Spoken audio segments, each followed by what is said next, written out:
টি-20 cricket খেলে গিয়েছেন BPL, সেই জায়গায় আসলে কোয়ালিটি বোলিংয়ের এগেনস্টে কিন্তু খেলাটা হয়নি। তো ওই লুজ বোলারদের এগেনস্টে রান করে আপনি যখন একটা চ্যাম্পিয়ন্স ট্রফিতে যাবেন, প্রত্যেকটা বলারই কিন্তু কোয়ালিটি বলার থাকবে। তো সেই জায়গাটায় একটু দুর্বলতা থাকতে পারে।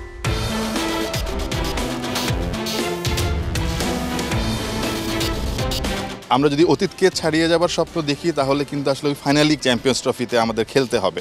যেই দলটা দেখছেন 2017-এর যেই দলটা, পার্থক্য করতে বলি কোনটা শক্তিশালী বেশি, আপনার কাছে কোনটা মনে হয় সবচেয়ে বেশি শক্তিশালী দল, এবারেরটা না 2017-এরটা? এই মুহূর্তে যদি দেখেন এই টিমটা বেস্ট, কারণ এই টিমটা বেস্ট এই কারণে বলবো, আমাদের কখনোই কিন্তু 3-4টা বলার 140-তে বল করতো না। এখন কিন্তু আমাদের টিমে 140 প্লাসের বলার আছেন।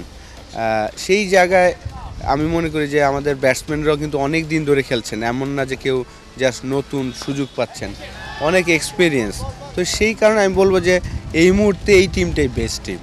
এই টিমটার সবচেয়ে বড় স্ট্রেংথের জায়গা কোন জায়গায় মনে হয়, যদি আপনি কন্ডিশন বা সব কিছু বিবেচনা করেন, গ্রুপটা বিবেচনা করেন, এবং সবচেয়ে দুর্বলতার জায়গাটা কোন জায়গাটা আপনার কাছে মনে হয়?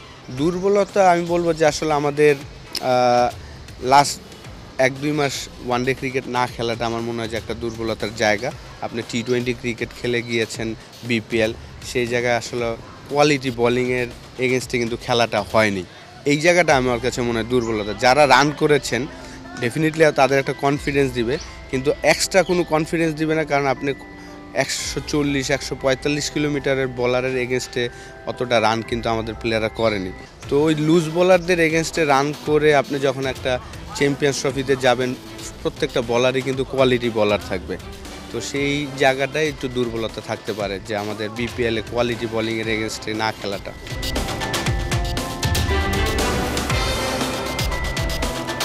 মুশফিকুর রহিম এবং মাহমুদুল্লাহ রিয়াদ দুজন এক্সপিরিয়েন্স ক্যাম্পেইনার, দুজনের হয়তোবা এটাই শেষ আইসিসি ইভেন্ট হতে যাচ্ছে।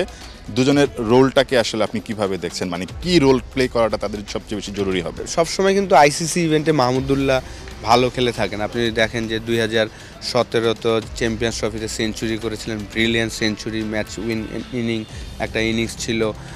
2015-তে ভালো খেলেছিলেন 50 ওভার ওয়ার্ল্ড কাপ, 23-এও ভালো খেলেছেন। তো এটা যেহেতু 50 ওভারের চ্যাম্পিয়ন্স ট্রফি, মাহমুদুল্লাহর এক্সপিরিয়েন্সটা দিয়ে সে খেলবেন। মুশফিকেরও আইসিসি ইভেন্টে 50 ওভারের ম্যাচে ভালো ভালো ইনিংস আছেন। তো আমি আশা করব তারা একদম ফ্রি খেলবেন 3টা ম্যাচ, এবং সিচুয়েশন যেটা ডিমান্ড করে, যদি স্ট্রাইক রেট 150 করে খেলতে হয় সেইভাবেই যেন খেলে। নাহিদ রানা একদম কাছ থেকে দেখেছেন বিপিএলে, ফর্মটা আসলে খুব আপ টু দ্য মার্ক ছিল সেটা বলা যাবে না। নাহিদ রানার কাছ থেকে যে পারফরমেন্সটা আসলে সবাই দেখতে চেয়েছে, খুব কাছ থেকে তো আসলে নাহিদ রানাকে দেখেছেন। চ্যাম্পিয়ন্স ট্রফিতে মনে হয় কিনা তার জন্য একটু চ্যালেঞ্জ অপেক্ষা করছে?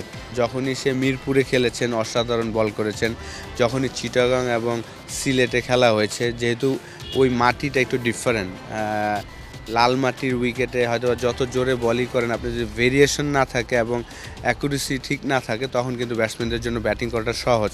কালো মাটিতে যেটা ব্যাটসম্যানদের জন্য একটু ডিফিকাল্ট হয় বলটা অ্যাডজাস্ট করাটা।